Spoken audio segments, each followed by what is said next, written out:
শ্লোক একটা পড়ে দেই। ওং ইদং বিশ্বমায়ং জগতং বিদ্যামিত্রং প্রবাসিষু মাতা মিত্রং গৃহশেষ। বুঝা গেছে? বুঝা গেছে? খুব চালাক লোক যারা দোকানে পকেটে হাত দিয়ে ঘুরে বেড়াচ্ছে, ওই বেটাকে বলবো, আরে ছেলে আয় আমার সামনে, কতটা তোর লেখাপড়া, আজকে ইন্টারভিউ হোক, আসো। নিজেকে মস্তান মনে করে, আমি মস্তান বলি না, ওগুলা খাস্তান। খাস্তান, আয় আমার সঙ্গে কথা বল।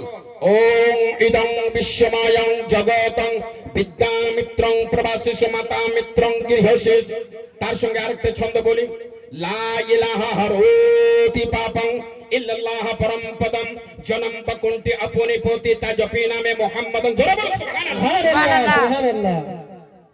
আল্লাহ রাব্বুল আলামিন কবুল করুক, জোরে বলুন আমিন। আমিন। যারা ওখানে দাঁড়িয়ে আছে, এই ছেলেগুলো, এই লোকে এমনি আমি বলি না, খুব খুব গজব গজব কথা আমি বলে দেই। হ্যাঁ, বলে কোদাল, কোদালের কথা বলে, কোদাল জানেন না? কোদাল, মাঠে কাজ করি, কোদাল দেখলে বোঝা যায় কেমন হবে ছাপ, আর ছেলে দেখলে বোঝা যায় কেমন হবে ওর বাপ। কথা বুঝতে অসুবিধা হলো? হ্যাঁ, কোদাল দেখলে বোঝা যাবে কেমন হবে ছাপ, আর ছেলে দেখলে বোঝা যাবে কেমন হবে ওর বাপ। হ্যাঁ, তবে যেটা ভালো ছেলে, ভালো বাপের ভালো ছেলে, যোগ্য বাপের যোগ্য ছেলে, ওই ছেলেগুলা এখানে এসে বসে যাবে। যারা অভদ্র ছেলে, তারা নিজের ইচ্ছা মতোই কাজ করবে। আমি অনুরোধ করে বলবো, যে ছেলেগুলা রাস্তাতে এখনো দাঁড়িয়ে আছে, ওর পা গুলা যদি বাড়িয়ে দেয়, আমি ও পায়ের মধ্যে হাত রেখে বলবো, আয় রে বাপ, আজকে তোর সঙ্গে দুটা কথা বলি, আয়। কেন? আমি ছন্দ পড়ছিলাম, ছন্দটার দিকে লক্ষ্য দিন। ওহ মন ঘুমায় না রে,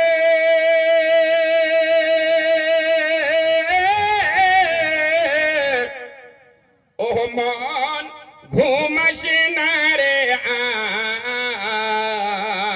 আর ওরে আরেকবার ঘুমাইতে হবে কবরের মাঝায়। সুবহানাল্লাহ, সুবহানাল্লাহ।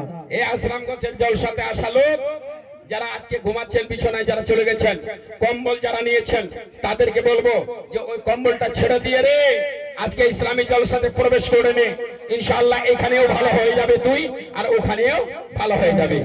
আল্লাহর কাছে দোয়া করবো, যতগুলো ছেলে বাইরে আছেন, মা বোনেরা, আরে আল্লাহ, গজব গজব, মা বোনেরা তো দরকার নাই ওই বাজারে যাওয়ার। ওরা বাজারে কেন গিয়েছে? বাজারে কেন গেল? কেন বাজার? এখানে ইসলামের কাছে কোনো বাজার নাই। আল্লাহ নবী বলেছেন, সবচেয়ে উৎকৃষ্ট জায়গা কোথায়? বলে মসজিদ। সবচেয়ে নিকৃষ্ট জায়গা কোথায়? বলে বাজার। সবচেয়ে খারাপ জায়গা কোথায়? বাজার। সেই বাজারে মা বোনেরা যদি ঘোরাফেরা করে, লজ্জা লাগার দরকার।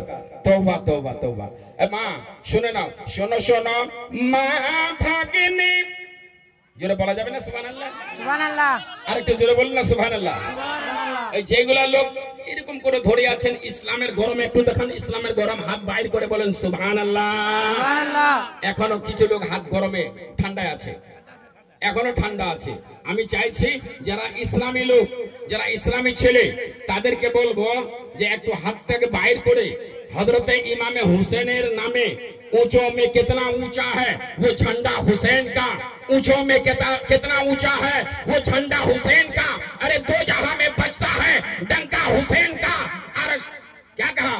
सजदों में बेमिसाल है सजदा हुसैन का, सजदों में बेमिसाल है सजदा हुसैन का, अरे काबा हुसैन का है, मदीना हुसैन का। हजरत इमाम हुसैনের নামে একবার হাতগুলা উঠিয়ে বলেন ইয়া হুসেন। এখনো কিছুগুলা লোক পকেটে হাত ঢুকিয়ে দিয়েছে।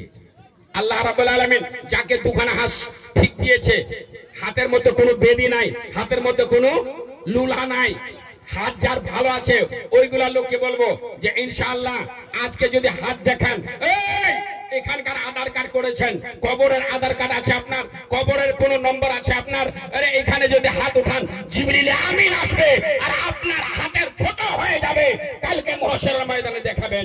নারে তাকবীর, নারে রিসালাত, হাজী জমিরুল ইসলাম মুসাহাব, নারে তাকবীর, আশরামগঞ্জ জামি মসজিদ নারে তাকবীর নারে রিসালাত। আর এখানকার মনে হচ্ছে উলামায়ে কেরামের জন্য জলসাতে গেলে এখন যে সার্টিফিকেট আছে ওটা পকেটে নিয়ে বেড়াইতে হবে। আলিমের সার্টিফিকেট এখন পকেটে নিয়ে বেড়াইতে হবে, বোঝা যাচ্ছে। যেটা বোঝা যায় আল্লাহ রাব্বুল আলামিন কবুল করুক, জোরে বলুন আল্লাহুম্মা আমিন। আমি চাইছি যে আজকার জালসাতে যারা হাত দেখাবেন, হাতের রেখার আধার কার্ড হবে, এই আধার কার্ড কবর হবে, এই আধার কার্ড হাসর হবে, এই আধার কার্ড মিজানে হবে, এই আধার কার্ড ফুলসেরাতে হবে, এই আধার কার্ড দিয়ে আপনারা পার হয়ে যাবেন। তবে একবার হযরতে ইমামে হুসেনের নামে দোকানে হাত তুলুন না, ইয়া হুসেন, ইয়া হুসেন, সুবহানাল্লাহ। আমি এটাই চাইছি, একটু ভিতরে আসুন। ও মন, আমি ছন্দটা পড়ছিলাম, ও মন ঘুমায় না রে,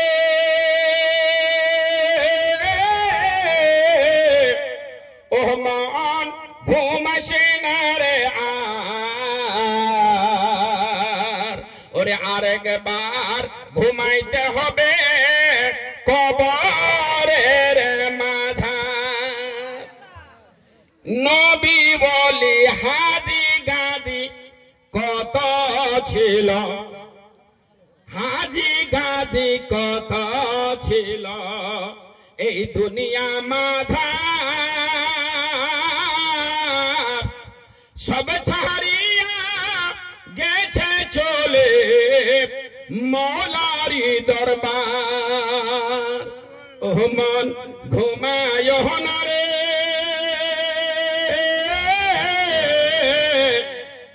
আমি দেখলাম না, আমি আয়াত পড়েছি ওয়াকুলু লিন্নাসি হুসনা, এটা আয়াত পড়লাম, ওয়াকুলু লিন্নাসি হুসনা।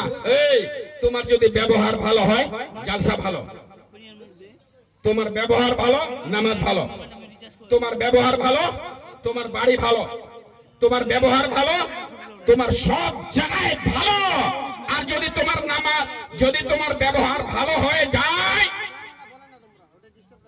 কেন রে বাবা তুই ধমকা আনতে পারবি না। আরে বেটা এই রাস্তাতে যে কোটে দাঁড়ায় আছিস, এ বাপ, আরে বাবা আয় তো বেটা, এরা শিকায়ত করছে যে রাস্তাতে দাঁড়িয়ে আছে। আমি বলছি বেটা আয় তো, এই ভিতরে ভিতরে, এ বাবা বাপ এইদিকে, এই যে জায়গাটা খালি আছে এখানে, এখানে এখানে চলে যা।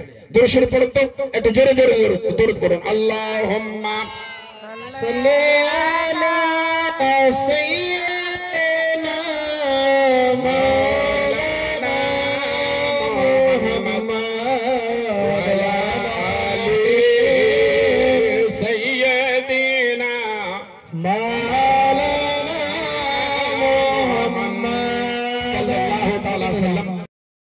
इसके कोख सिर पर पलने वाला बच्चा जब जमाने पर आएगा तो बुज़दिल बनकर नहीं आएगा, बुज़दिल जिगरा लेकर नहीं आएगा, नाचने वाला नहीं बनेगा, लोगों को फितने पर मुब्तला करने वाला नहीं बनेगा, बल्कि अपने सीने पर खालिद बिन वलीद के जैसे जज्बे को लेकर पैदा होगा और मोहम्मद बिन कासिम के जलवों को अपनी अदाओं पर जाहिर करता हुआ आएगा और ये कहने वाला होगा कि अपना हस्ती पर इजारा कुछ नहीं, या रसूलुल्लाह सब तुम्हारा है, हमारा कुछ नहीं।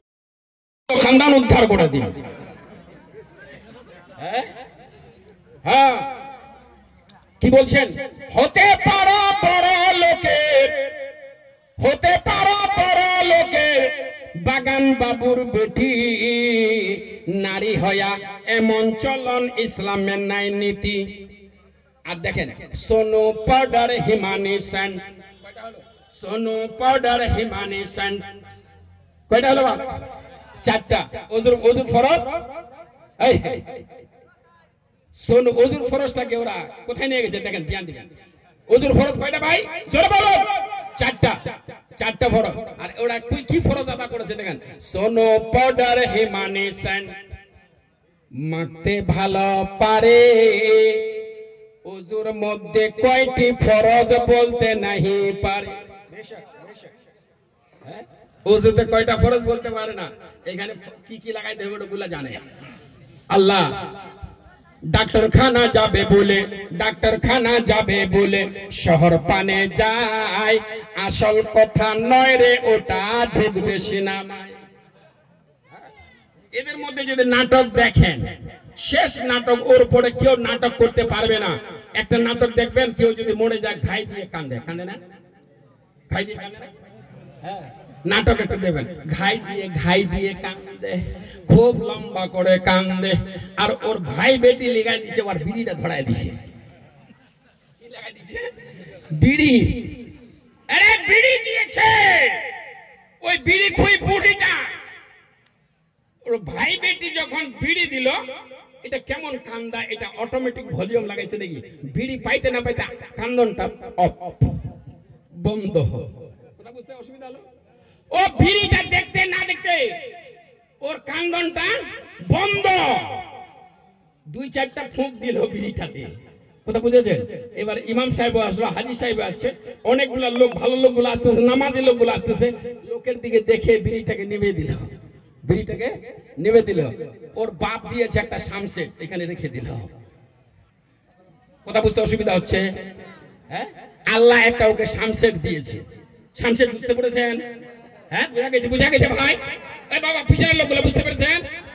আল্লাহ দিয়েছে একটা শামসেট, বলে এটা পরে আবার কাজ দিবে, ওটা রেখে দিল। কথা বুঝেছেন? এবার ওখান থেকে একটা চাইনিজ ভলিউম, তো ওখান থেকে এক বেগ চালু হয়ে গেল। নাটক, এগুলো কান্না নয়, নাটক। মা আমার শোনো, একটা মহিলার নাটক করে জান্নাত পেতে পারে না। একটা মহিলার কি জিনিসের দরকার, 4টার কথা বলেছে, 4টার দিকে ধ্যান দাও গো মা। একটা হলো নামাজ, জোরে বলা যাবে সুবহানাল্লাহ? নামাজ পড়ে না। আরেকটা হলো রোজা। কয়টা হলো? 2টা। এই 2টা তো শর্টকাট, এই 2টা তো কোন রকম করে 10-এর মধ্যে 5 কেউ চলে যাচ্ছে। কথা বুঝেছেন? একটা নামাজ পড়া, একটা রোজা রাখা, আর তৃতীয়টা বড় কঠিন ব্যাপার। ওই মায়েদের মধ্যে একটাও নাই, একটাও নাই। তৃতীয়টার কথা বলেছেন, তোমার মাথা থেকে পা পর্যন্ত। ও মা, তুমি তোমার নিজের ইজ্জত আবরুর হেফাজত করো, আল্লাহ তোমার ওখানে হেফাজত করবে। সুবহানাল্লাহ। কয়টা হলো? 3টা। যেন তোমাকে কোন পর পুরুষ না দেখে, তুমি নিজেকে তোমার সতর ঢেকে রাখো, ঢেকে রাখো। এ মহিলা, ঢেকে রাখ, নাইলে তোর জন্য জাহান্নাম একদম মুস্তাক। তোর চেহারাটাকে ঢাকা, পর্দা কর, নাইলে জাহান্নাম যাওয়ার জন্য রেডি হয়ে যা। হ্যাঁ হ্যাঁ, আরেকটা শোনো, এটা 2টা হলো, 3টা হলো। একটা হলো নামাজ, একটা হলো রোজা, তৃতীয়টা হচ্ছে নিজের চেহারাকে ঢাকে রাখা, নিজেকে পর্দা রাখা, নিজের ইজ্জত আবরুর হেফাজত করা। জোরে বলুন, জোরে বলুন। চতুর্থটা মা, এটা আবার ডেঞ্জার ব্যাপার, ডেঞ্জার ব্যাপার। এটা কি? চতুর্থর কথা বলেছে হালিমনের বাপ। অতএব তোর স্বামী, মাগো তোমার স্বামীকে তুমি রাজি করো। ওর যদি নাকটাও বেঁকা হয় তাও রাজি কর, কানটাও যদি বইরা হয় তাও রাজি কর, ওর যেমন কানাও যদি হয় তুই তোর স্বামীকে রাজি কর। চতুর্থটা এনে লাস্টেরটা বলছেন, যতই তুই নামাজ পড়, তোর স্বামী যদি তোর জন্য নারাজ, তাহলে তোর নামাজ, রোজা ইত্যাদি ইত্যাদি সব বেকার হয়ে যাবে। আল্লাহ স্বভাব তো দিবে জোরে বটে, স্বভাব তো দিবে বটে, মাগো তুই জান্নাতের হকদার হতে পারিস না যদি তোর স্বামী নারাজ হয়ে যায়। এ মা শোনো, মাগো আমার 4টা শর্তের মধ্যে হলো নামাজ, আরেকটা হলো রোজা, তৃতীয়টা হলো নিজেকে ইজ্জত আবরুকে হেফাজত করা, নিজেকে ঢেকে রাখা, পর্দায় রাখা, আর চতুর্থটা হচ্ছে তোর স্বামী যদি ল্যাংড়া, তোর স্বামী যদি কানা, তোর স্বামী যদি নাকটা বেঁকা, তোর স্বামী যদি বহিরা, তাও তোর স্বামীকে তুই রাজি কর। এই 3টার পরে তোর স্বামী যদি রাজি হয়ে যায়, আল্লাহ নবী বলছেন ওই মহিলাটা জন্য আল্লাহ রাব্বুল আলামিন 8খানা জান্নাতের দরজা খুলে দেবে। সুবহানাল্লাহ, সুবহানাল্লাহ। ওই মহিলার জন্য, আর এটার জন্য নয়। এই ভীমের বেটা ভীম, নাকে মুখে দি।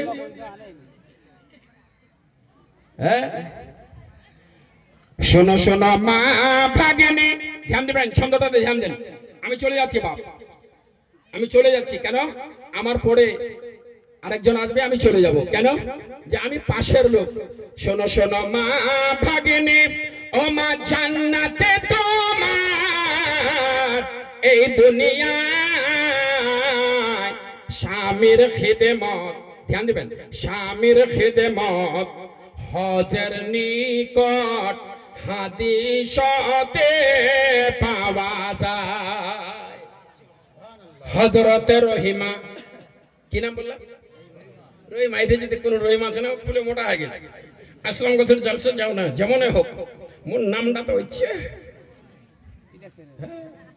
হযরতে রহিমা। কেমন বিবি আরে আইয়ুব নবীজির ছিলেন, আরে স্বামীকে কোলে নিয়ে রহিমা জঙ্গলে জঙ্গলে ফিরিলেন। জোরে বলা যাবে সুবহানাল্লাহ। আমি বলছিলাম আল্লাহর নবী, আল্লাহর নবী নিজের চাচা আবু তালেবকে বলে, চাচা তোমার সঙ্গে আমিও যাবো গো। চাচা নিয়ে যাও, নিয়ে যাও, আমাকে নিয়ে চলো। বলে বেটা যাস না রে, ওইখানে খুব কষ্ট হয় রে বাবা, ওইদিকে খুব কষ্ট হয়। কেমন কষ্ট? আল্লাহর নবী উটের পিঠের উপরে বসে গেছে। আল্লাহর নবী যখন যাচ্ছিলেন সিরিয়ার দিকে, এমন জায়গায় ধূপের জ্বালায় উটগুলা আর হাঁটতে পারে না। আল্লাহর নবীও ছিলেন ছোট্ট নবী, শিশু নবী, বাচ্চাকালে। সবাই যাচ্ছিলেন আবু তালেবের সঙ্গে, আল্লাহর নবীও যাচ্ছিলেন।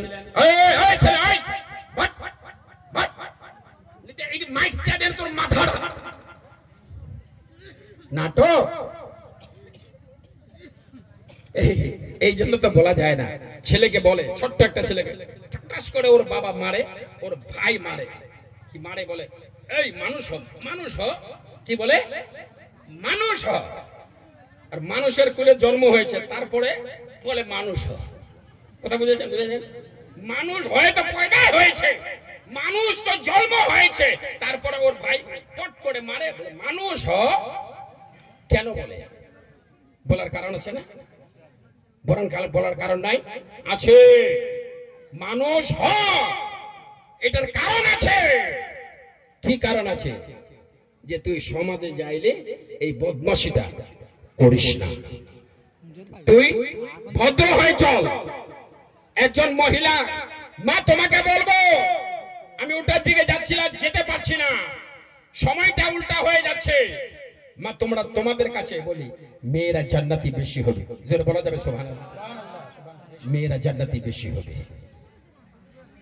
এখন আপনারা বলবেন, মৌলভী সাহেব আপনি তো উল্টা দিকে যাচ্ছেন, আবার উল্টা হচ্ছে। হ্যাঁ, মেয়েরা জান্নাতি হবে।